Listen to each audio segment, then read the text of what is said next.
Yooyaa shamarka fuunii akkam jirtanii kabajamtoota fi hordoftoota haadha cabsaa jalatti argamtanii jirtu ani jira buleettiin keessan galata rabbii anaaf haa jiraatun isiniin jira. Egaa kabajamtoota hordoftoota koo har'as walitti deebinee jirra. Wantoonni har'ammoo ani qabadhee isinii dhufe wantoota baay'ee waan asirratti argaa jirtan kana jechuudha. Waan baay'ee isinii qabadheetiin dhufe waan haalan isin barbaachisu jechuudha.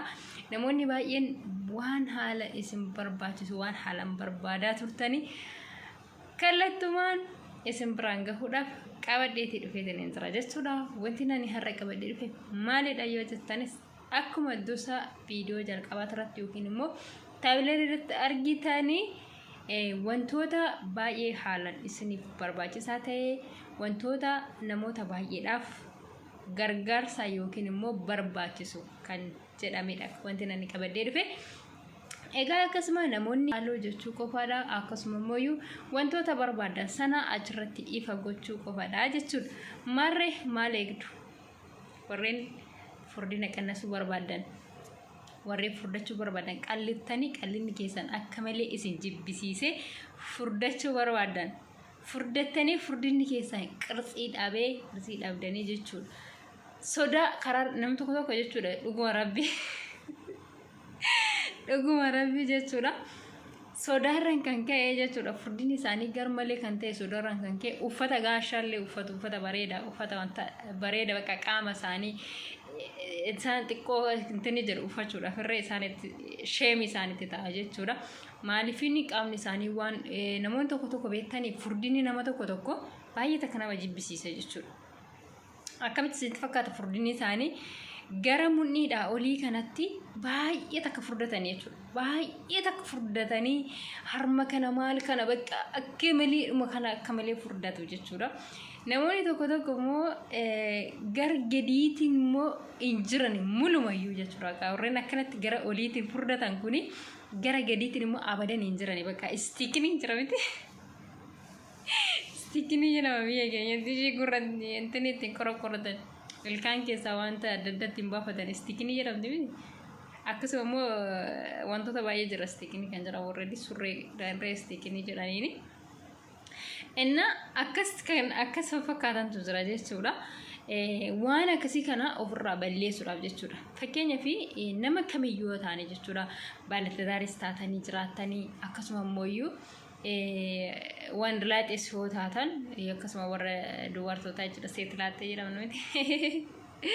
Akkasis yoo taatanii maaliifini abbaan manaa keenya yoo nuti qaama keenya bakka qaamni keenya jira mitiree bakka seera qabeessaa yoo qaamni keenya seeraan bareedduu bakka jira miti qirtsi kan qabu yoo taane haadha manaa biraa yookiin immoo dabalata nurratti hin barbaadu akkasuma alan ilaalu jechuudha abbaan manaa. Namoonni dhiironni baay'een dubartii bakka jira miti dubartii of qaqqabduu fi dubartii akkasuma bakka qirtsiin ishii akka haalan bareedu qalbiin itti naate jechuudha. Dhiira kamiyyuu maaf hin taane amma dhiirri kamiyyuu jaalala aga fe'eesiifaa qabaatu.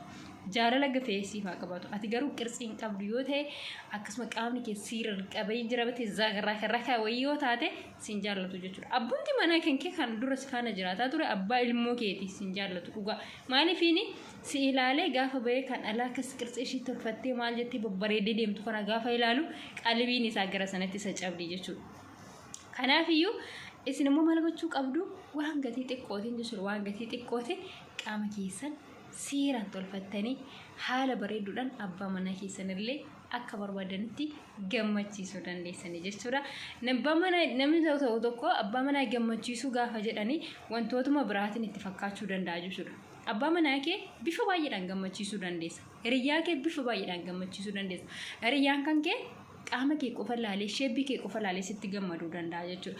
Akkasuma immoo gaafa rakki taate isa sana laalee si jibbee raawwate warroota sheebbii isaanii haalan qabatanii of bareessanii deeman sana qalbiin isaatti na'uu dandeessa. Dhiira waan ta'eef jechuudha. Nama kamiyyuu yoo ta'e akkasumadha.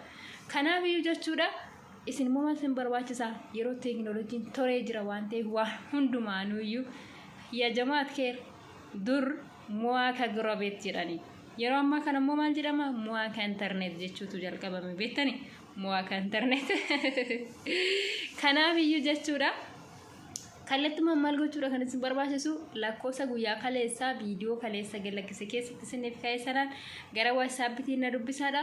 Wantoota barbaadan immoo achirratti fanaaf godhaati kallattumaan bakka isin barbaadanitti isiniif dhufa jechuudha. Maalidha wanti nan isiniin jedhe kan furdina isinirraa balleessu akkasuma immoo warreen qallattanii qirxii dhabdan kan qirxii keessa furdattanii furdinni sunuyyuu immoo haala seera qabeessaan qirxii kan qabu ta'e itti fayyadamtanii itti gammaddanii jechuudha. Abbaan manaa keessanillee isinitti gammade akkasuma immoo isinillee qaama keessanitti itti gammaddanii itti jiraattanii jechuudha. Namoonni tokko ni jira. Waan Rabbi naa kenne maal gochuu danda'a?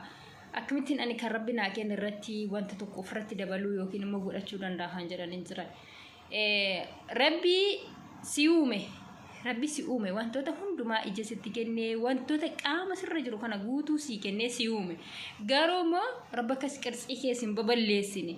Tokkoffaa kan qirxii keenya nu balleessu maanni nyaata garaagaraa nyaata seera dhabeessaan seera qabeessaan nyaachuu dhiisuu. Akkasuma wantoota baay'eedhaan jechuudha kan qirxii keenya nu badu. Malee Rabbi qirxii keenya akkasitti nu balleessee nu uumne. Kanaafiyyuu qirxii keessan bareeffadhaa, sheebii keessan tolfadhaa, abbaa manaa keessan gammachiifadhaa.